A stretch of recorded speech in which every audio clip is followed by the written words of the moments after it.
O mundo de hoje tem exigido que as pessoas sejam produtivas, inclusive tem muitos gurus da produtividade que dizem justamente isso, trabalhe enquanto os outros dormem, o que você faz de madrugada e coisas desse tipo. Então, essa busca insana pela produtividade também tem feito mal para muitas pessoas. Certa vez eu vi um livro muito antigo, Alexandre, que se chamava Produtividade Zen. Na verdade, o nome do livro era Buda no Trabalho. Ele falava sobre como ser produtivo de um jeito mais leve, com muito menos estragos emocionais e coisas do tipo. E é justamente esse assunto que eu queria conversar com você, cara.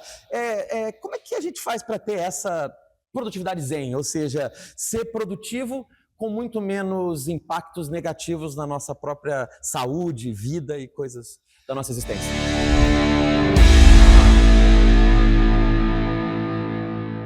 Pois é, eu não sei se isso me dá lugar de fala ou se eu não deveria falar sobre isso, mas o fato é que eu sou um ex-workaholic, talvez ainda tenha traços disso, então eu sou uma pessoa que a vida inteira fui um trator para trabalhar e via nisso um valor fundamental, até o ponto de notar que chega um limiar que você cruza em que isso começa a ser contraproducente, né? O fato é que a sociedade, o mercado, eles estão sempre te pedindo mais produção, mais resultado, mais crescimento, e a gente fica numa espécie de ilusão da produtividade infinita, como se isso pudesse crescer exponencialmente, indefinidamente, né? Mas só que, assim como um carro que você acelera indefinidamente, não troca o óleo dele, e esse carro vai pifar o motor e o carro vai ter que ficar parado, acho que o mesmo pode ser aplicado a gente. Nós somos máquinas com as nossas fragilidades também, com os nossos limites também, né? Então, talvez o que eu tenha aprendido da minha jornada workahólica, não é? Que tinha uma razão de ser, parte do que eu construí com essa lógica que eu trouxe do meu padrasto, enfim, é a história da minha vida, né? Mas com o tempo eu passei a perceber que tão ou mais importante do que trabalhar muito é trabalhar com inteligência, né? Mas essa inteligência eu só aprendi ao longo do caminho, sofrendo um pouco na pele as consequências disso, né? E eu acho que numa era em que a gente questiona tanto o valor do trabalho, né?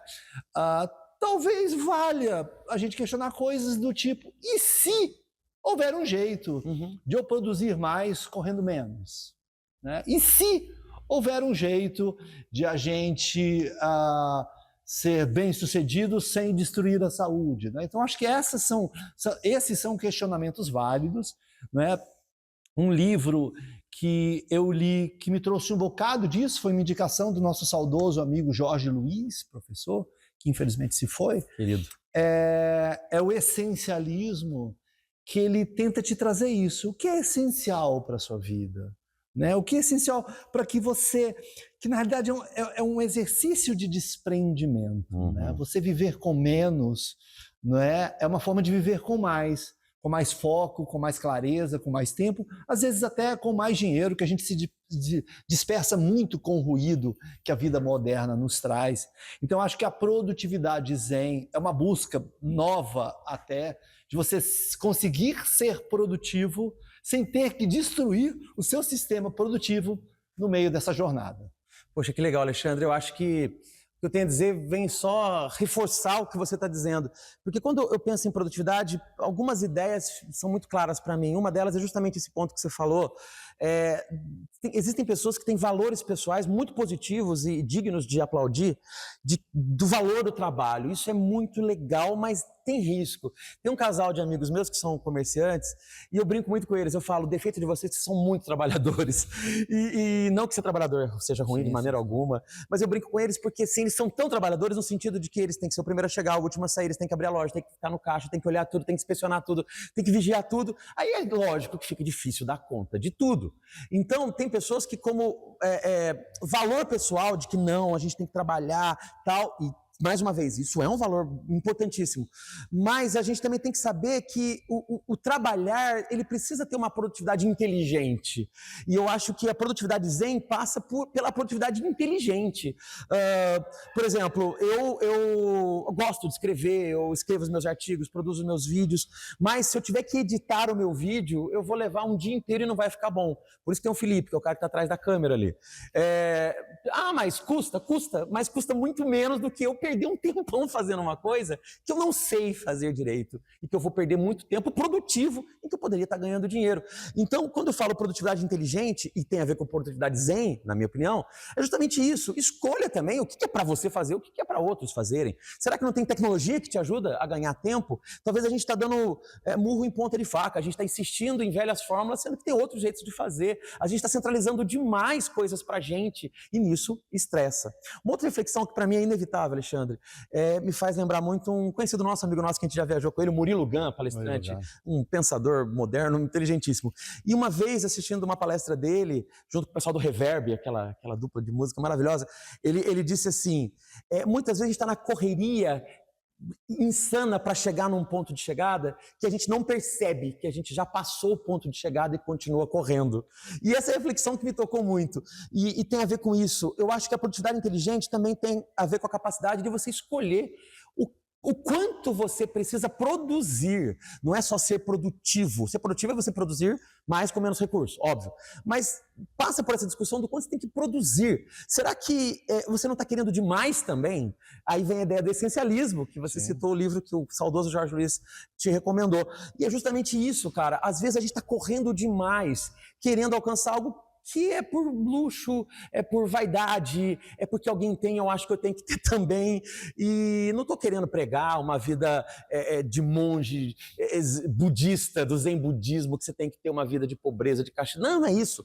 O que eu quero dizer é o seguinte, será que também a gente está dando o devido valor para o que é importante para a gente? De repente a gente está achando que tem que produzir muito, porque a gente quer alcançar coisas que, na verdade, são mais vaidade ou medo eu tenho que ter para garantir coisas que talvez não precise tanto assim.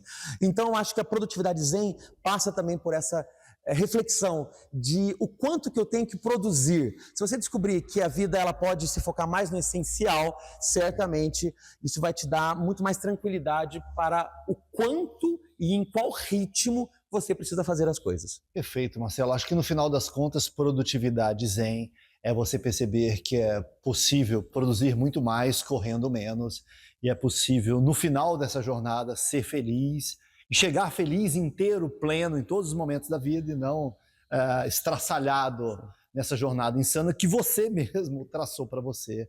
Então, acho que um dos pontos aqui é o autoconhecimento e você entender também que a vida é feita de múltiplos papéis e múltiplas camadas. Existe um foco excessivo, às vezes, numa faceta da vida, que esse podcast trata, que esse Café no Teatro trata um pouco disso, que é a vida corporativa, profissional, mas esse é um dos papéis que a gente exerce na vida. A gente tem o papel de pai, de cidadão, de mãe, de filho, né? Então não adianta também você ser um tremendo sucesso na empresa, ser um terrível fracasso em casa, na sociedade, ou ser um terrível fracasso com a sua própria saúde.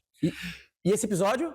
E com esse, encerra esse ciclo da 7ª temporada no Café no Teatro. Será que vai ter 8ª?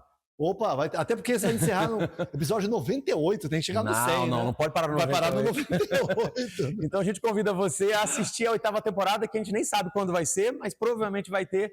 E obrigado quem acompanhou todos os episódios dessa e das outras temporadas do Café no Teatro. A gente espera nas próximas. Claro, obrigado por tudo, obrigado pela audiência de todos vocês. Nem minha mãe teria tanta paciência assim comigo.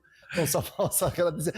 E outra coisa, se inscreve aí nas redes sociais do Marcelo, de Elias e Alexandre Corrêa. Você me encontra quase sempre como palestrante Alexandre Corrêa, ou Marcelo de Elias. Também você me acha tudo quanto é rede social. E se estiver escutando ou ouvindo a gente no Spotify, mete 5 estrelas lá, beleza? Isso aí. Mesmo que não goste, coloque 5 estrelas. Ajuda a gente, vai lá.